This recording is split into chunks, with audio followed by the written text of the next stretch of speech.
Pasuk says, actually, the Halacha says, the Ramah, Yeridei Siman Pei Aleph Siv Zayin, that the cholav of a mitzris or the cholav of a nachri is mutter for a child to nurse.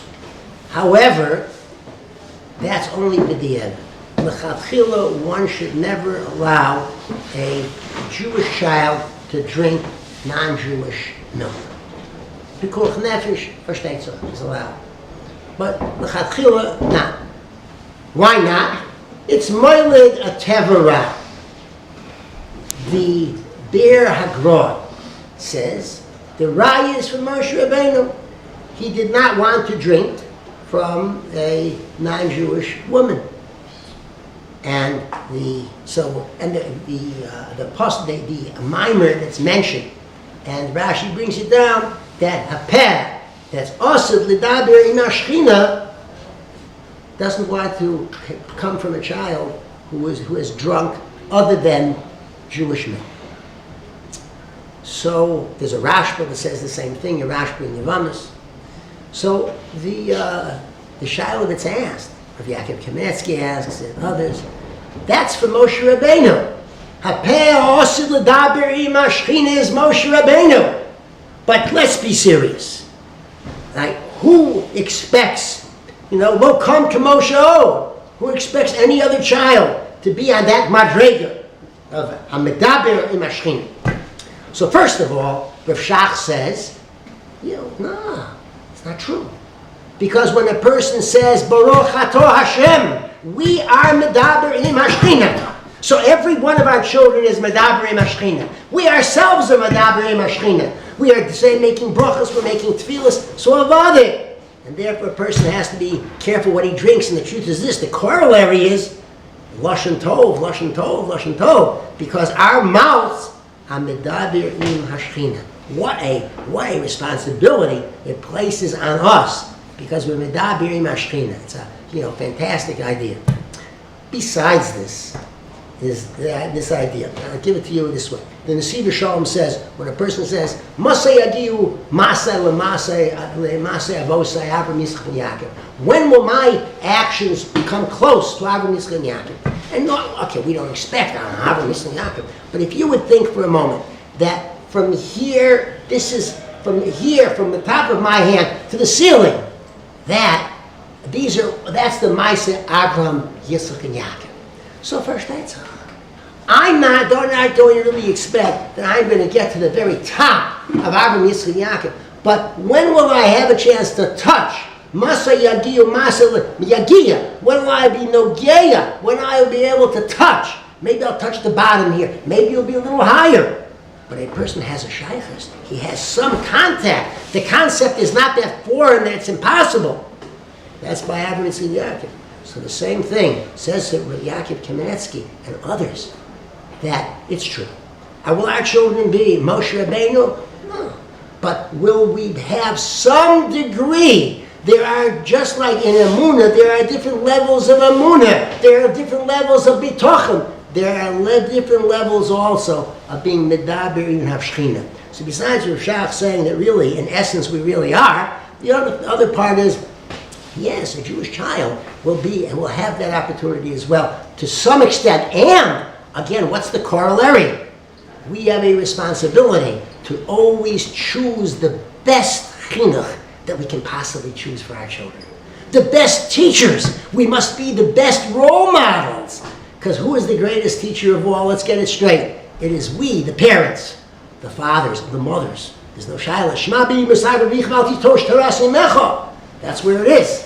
So therefore, we are there, the teachers. And not only that, we should raise our children with aspirations, the she'ifos, that you could be on a level of a medaber im hashchina like Moshe Rabbeinu. We don't want to be, so the thing, we don't want to give our children false aspirations. You're not going to tell someone he can fly when he can't fly. And it's not right that my child will do everything that I was unable to do. So I'm going to push him, so that he's going to, and make him, meshugana, because of the fact, chas v'shalom, make him meshugana because he's going to do what I was unable to do. That's not the point.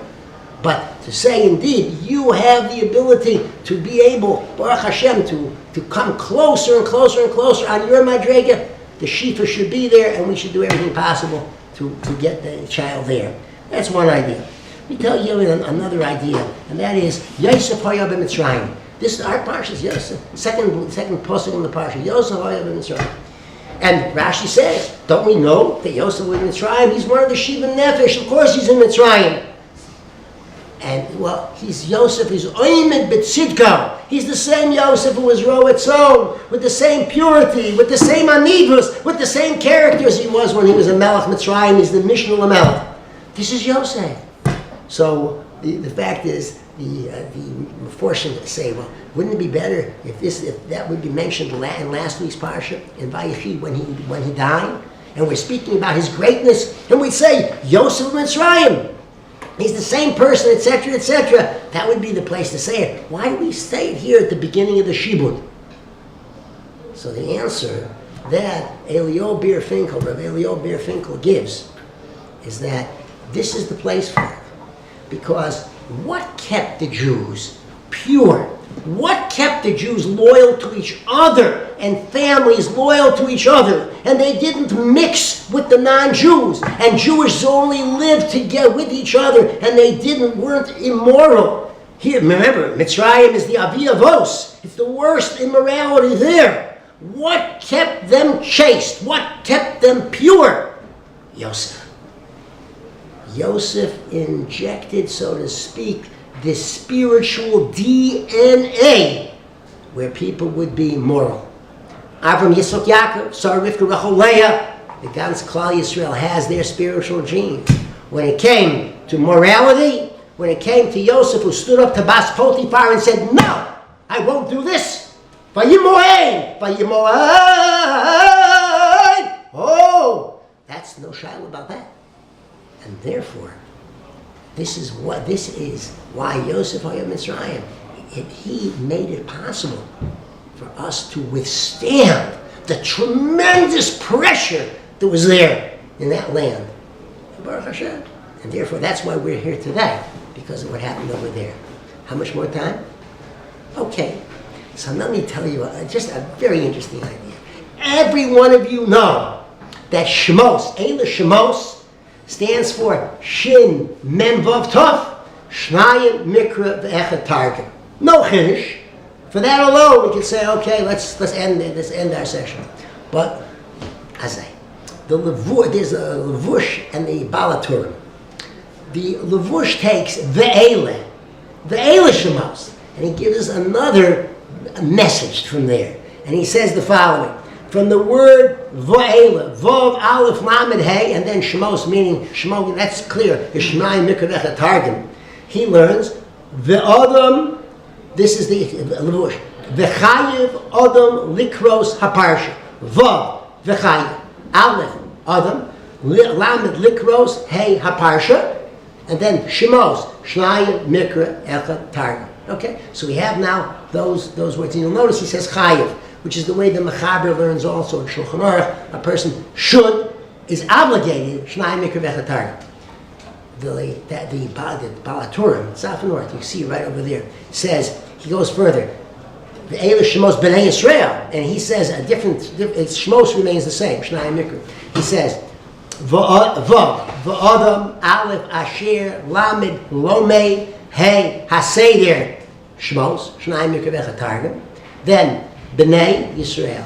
Beis, B'kol, Nun, Naim, Yud, Yashir. Okay? And then, Yichyeh, Shanim, Rabos, Aruchos, La'olam. I want to make sure I get it in tonight because I want to bless you all with long lives when doing, Shnai Mikra Echad Targum. But the idea is this.